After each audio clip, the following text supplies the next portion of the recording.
बिस्मिल्लाहिर्रहमानिर्रहीम, अस्सलाम वालेकुम। वेलकम टू अपना वतन TV. I am Sadia Afsar.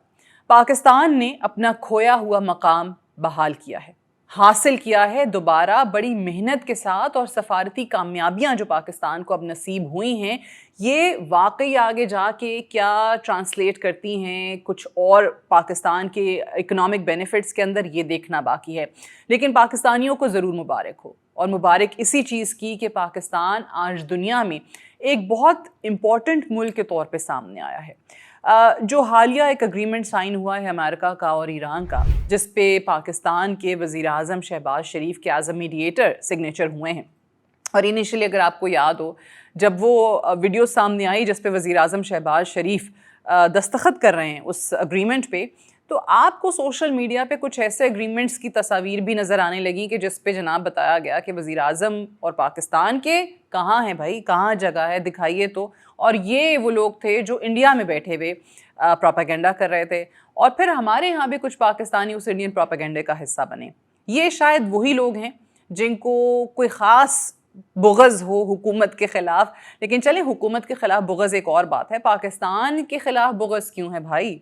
Pakistan से किस चीज़ का बदला निकाल रहे हो? ये तो पाकिस्तान के लिए बड़े ऑनर की बात है, ये तो पाकिस्तान का नाम रोशन होने की बात है। तो फिर जब असल अग्रीमेंट सामने आया, तस्वीर सामने आई, जो कि वज़ीर आज़म शहबाज शरीफ की अपनी वीडियो भी थी, और फिर उसी एग्रीमेंट को बाकायदा पीएम शहबाज शरीफ के सिग्नेचर वाली जगह के साथ तस्वीर जो लगी हुई थी उसको ईरानी सदर ने भी दिखाया, प्रेसिडेंट ट्रंप ने भी दिखाया, तो फिर वो तमाम लोग खामोश होकर बैठ गए, क्योंकि ज़ाहिर है उनके पास इस बात का कोई जवाब नहीं था। तमाम लोग आपको बड़े स्पीचलेस नज़र आए। तो एक तो ये चीज़ हो गई कि पाकिस्तान की जो कामयाबी है, वज़ीर आज़म हो, नायब वज़ीर आज़म हो, फील्ड मार्शल हों, ये क्रेडिट आपको देना पड़ेगा इन लोगों को, क्योंकि इन्होंने बहुत दिन रात मेहनत की है। अच्छा, बड़े लोग कहते हैं कि जी ईरान और अमेरिका के दरमियान जंग रुकवा दी तो भाई हमें क्या है, एक तीसरे मुल्क की जंग थी, हमें क्या फ़र्क पड़ता है। ये बात इतनी सादा नहीं है। बड़े लोग कहेंगे कि अच्छा हमारे यहाँ गुर्बत बढ़ी है जी, हमारे यहाँ पेट्रोल की प्राइसेस बढ़ गई हैं, हमें क्या दिया है, दूसरे लोगों की जंगें रुकवा रहे हैं। अगर आप देखें तो कोई भी मुल्क जो एज अ मीडिएटर किसी भी मामले के अंदर अपना किरदार अदा कर रहा हो, सबसे पहले तो बुनियादी चीज़ समझने की है कि उस मीडिएटर को, उस फरीक को ट्रस्ट किया जा रहा होता है। वो एक ऐसे फरीक के तौर पे सामने आता है, एक ऐसे मुल्क के तौर पे सामने आता है जिस पे दोनों पार्टीज़ जो हैं वो एतबार कर रही होती हैं, ट्रस्ट कर रही होती हैं। तभी तो आप जो हैं वो उस मुल्क को ये इजाज़त देते हैं कि आप लोगों की जो जंग है, आप लोगों का जो तनाज़ा है, आप लोगों का जो भी मामला है उसको वो हल कराए। तो दुनिया ने अगर पाकिस्तान को ट्रस्ट किया है तो इस पे पाकिस्तानियों को तो खुश होना ही होना चाहिए, क्योंकि इस वक्त जो हसद कर रहे हो और जहाँ पे बहुत ज़्यादा तकलीफ़ है वो आपका पड़ोसी मुल्क है। और पड़ोसी मुल्क में इस कदर तकलीफ़ है कि उनको समझ में नहीं आ रहा कि हम क्या करें। और जो सेन वॉइसेस हैं वो भी आज उस तकलीफ़ का इजहार कर रही हैं, लेकिन उनको भी पता है कि ये हुआ क्यों है। आज वो अपनी हुकूमत को जो है वो बहुत ज़्यादा मुर्द इल्ज़ाम ठहराती हैं। आज वो मोदी सरकार की पॉलिसीज़ को तनकीद करती हैं कि जी हम तो चले थे पाकिस्तान को आइसोलेट करने, खुद आइसोलेट हो गए। G7 पे देख लें, मोदी साहब वहाँ पे मौजूद थे, क्या हुआ? प्रेसिडेंट ट्रंप ने उनके साथ पहले तो क्या किया जब वो दीगर सरबराहान के साथ मौजूद थे, फिर उनके साथ मुलाकात हुई, बैठे, प्रेस टॉक हो रही थी, तो फिर वो मजाक में प्रेसिडेंट ट्रंप जो हैं वो मोदी को क्या क्या कह गए, और मोदी जो हैं वो बिल्कुल ही बेशर्मों की तरह हंस रहे थे। उनको समझ ही नहीं आ रही थी कि यार ये मेरी तारीफ़ हो रही है या मेरे साथ ये मजाक हो रहा है या वाकई मेरी बेइज्जती हुई है। प्रेसिडेंट ट्रंप जो है वो उनको जलील करके चले गए और वो हंस रहे मुस्कुरा रहे हैं, क्योंकि उनको समझ नहीं आ रही कि भाई वो एंजल फेस और ब्यूटीफुल फेस के पीछे आपको किलर कह गए। तो अब आप ये समझते रहें कि प्राइम मिनिस्टर मोदी जो हैं उनकी अक्ल, उनकी फ़हम जो है वो इतनी ही है कि उनको लगा बड़ी तारीफ़ हो रही है, माय डियर फ्रेंड है ट्रंप तो बड़ी तारीफ़ भी करेगा। तो आज ये हालत है आपके पड़ोसी मुल्क की, उस मुल्क की जिसने पाकिस्तान को आइसोलेट करने के लिए साल हा साल लगा के बिलियंस की इन्वेस्टमेंट करके पूरी कोशिश की है, लेकिन आज वो मुल्क खुद एक तरफ तन्हाई का शिकार है। और पाकिस्तान को अल्लाह ने वो जगह दी है जो आगे जाके, येस आई कम्प्लीटली एग्री कि ये जो बेनिफिट्स हैं, ये जो डिप्लोमेटिक एफर्ट्स हैं, ये जो कामयाबियां हैं, ये आगे ट्रांसलेट होनी चाहिए into economic benefits. And definitely اس طرح کے جب اقدامات کوئی بھی ملک اٹھاتا ہے اور آپ کی ایک طریقے سے پوری دنیا کے سامنے جب اتنا زیادہ اپریشیٹ آپ کو کیا جا رہا ہوتا ہے, آپ پہ ٹرسٹ کا اظہار کیا جا رہا ہوتا ہے, تو پھر آپ کے لیے انویسٹمنٹ بھی آتی ہے, آپ کی اکانومی کی حالت بھی بہتر ہوتی ہے, کیونکہ ان کو بھی نظر آ رہا ہوتا ہے, پوری دنیا کو نظر آ رہا ہوتا ہے کہ آپ پہ ٹرسٹ کیا جا رہا ہے. اور خاص طور پہ اگر ایک سپر پاور امریکہ جیسا ملک جو ہے اور ان کے جو پریزیڈنٹ ہیں وہ پاکستان کے حوالے سے تعریفی کلمات کہہ رہے ہوں, تو یہ کوئی چھوٹی بات نہیں ہے.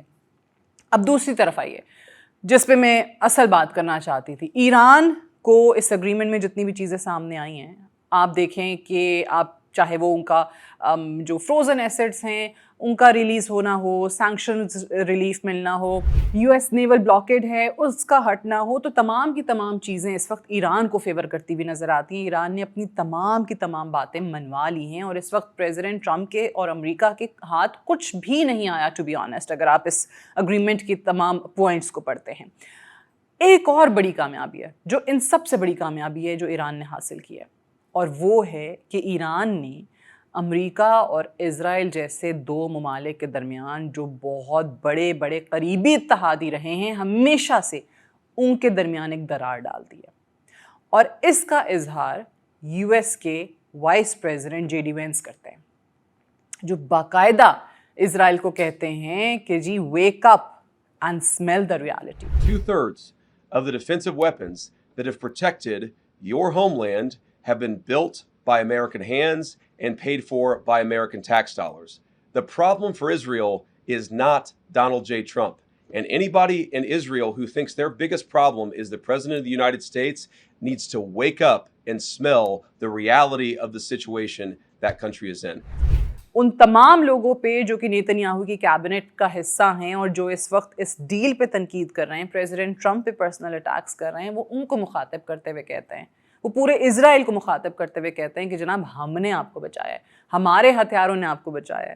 تو اگر ہمارا ملٹری کوآپریشن نہیں ہوتا تو بیسکلی وہ یہ کہہ رہے ہیں کہ اسرائیل تو تباہ ہو چکا ہوتا, اسرائیل تو ختم ہو گیا ہوتا, تو ہم آپ کو بچا رہے ہیں اور آپ ہم ہی پہ تنقید کر رہے ہیں. سو یہ جو دراڑ ہے نا, یہ جو آپ کو کریک سب نظر آ رہے ہیں اسرائیل کے اور امریکہ کے درمیان, یہ ایران کی سب سے بڑی ون ہے, سب سے بڑی وکٹری ہے جو ایران نے اس جنگ کے دوران مزاحمت کر کے, اور جس طریقے سے اس نے اپنے ایک ڈیفنس کی اسٹریٹجی بنائی, جو ملٹری اس کی ٹیکنیک تھی, ان تمام چیزوں نے ثابت کیا ہے کہ ایران بھلے ہی امریکہ سے زیادہ پاورفل نہ ہو, اسرائیل سے زیادہ پاورفل نہ ہو, کیونکہ ان دونوں ممالک کی تو مثال دی جاتی ہے نا کہ جن کے پاس تو بیسٹ ٹیکنالوجی ہے, بیسٹ اکوپمنٹ ہے, بیسٹ دفاعی ساز و سامان ہے, بٹ اس کے باوجود بھی ایران جیسا ملک جو ہے وہ ان کو ناکو چنے چبوا گیا. تو پھر آپ سوچیں کہ ایران اور کیا کیا کچھ کر سکتا ہے. لہٰذا امریکی نائب صدر کو یہ کہنا پڑا کہ جی ہم نے آپ کو بچایا ہے, اور اگر یہ اسرائیل کے اندر یہ خاموشی نہیں ہوتی ہے, یہ مخالفت اور یہ جو تنقید ہے پریزیڈنٹ ٹرمپ پہ یہ نہیں رکتی ہے, تو پھر آنے والے دنوں میں آپ کو یہ جو ایک تنازع ہے, یہ جو دراڑیں ہیں دونوں ممالک کے درمیان, یہ بہت زیادہ بڑھتی ہوئی نظر آئیں گی. سوئٹزرلینڈ میں ایک سیریمنی ہونی تھی, ایک ایونٹ ہونا تھا, وہ پوسٹ پون ہو گیا. وہ ظاہر ہے اس کی اتنی اب ضرورت رہی نہیں ہے, جب اس سے پہلے ہی دونوں پارٹیز نے سائن کر دیا اگریمنٹ, اور پاکستان نے بھی سائن کر دیا ایز اے میڈیٹر, تو پھر اگریمنٹ ہو گیا. لہٰذا یہ محسوس کیا گیا کہ بھائی وہاں جا کے بیٹھیں گے آمنے سامنے, کیوں اس ایک فضول سی ایک ایکسرسائز کرنے کی ہمیں کیا ضرورت ہے. سو لہٰذا اس کو ہم پوسٹ پون کرتے ہیں. جب باقاعدہ طور پہ جو ٹیکنیکل لیول ٹاکس شروع ہوں گی, جس میں باقی جو معاملات ہیں جو باریک بینی سے دیکھنے کے ہیں اور طے کرنے کے ہیں, تب ان پہ بات ہوگی. لہٰذا اگر آپ اس کو بہت کلوزلی مانیٹر کریں تو آپ کو ایران کی فتح نظر آتی ہے, آپ کو پاکستان کی فتح نظر آتی ہے, آپ کو امن کی فتح نظر آتی ہے, اور سب سے بڑھ کے آپ کو امریکہ اور اسرائیل کے درمیان دراڑیں بہت گہری ہوتی ہوئی نظر آتی ہیں.